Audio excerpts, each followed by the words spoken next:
آیا د مارانو د ټاپو په اړه معلومات لرئ؟ په نړۍ کې داسې ځایونه هم شته چیرته چې خلک له ویرې هلته تګ نه غواړي، خو دا هیله ضرور لري چې د داسې ځایونو په اړه معلومات ترلاسه کړي چې هلته د تګ پر مهال له ځان سره زل ځلې فکر کوي. نن درته د سویلي امریکا په برازیل هیواد کې د یوه داسې ټاپو په اړه معلومات درکوو چیرته چې انسان ژوند نه کوي بلکې هلته د مارانو پادشاهي ده. دغه ټاپو ساو پاولو له ساحل څخه 150 کیلومتره په فاصله پروت دی او آلا دا کویماډا ګراندي نومیږي.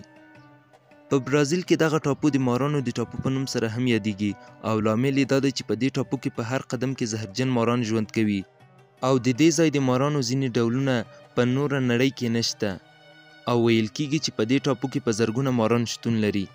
دغه راز د دې ټاپو په اړه نورې خبرې هم مشهورې دي او ویل کېږي چې یو ماهي نیونکی دې مارانو مړ کړی و چې بیا یې جسد د اوبو په یو ډنډ کې وموندل شو. ماهي نیونکی په دې نظر و چې دلته یوه خزانه ده او د هغې ساتنه ماران کوي، خو په رسمي ډول یې د خبرې حقیقت نه درلود.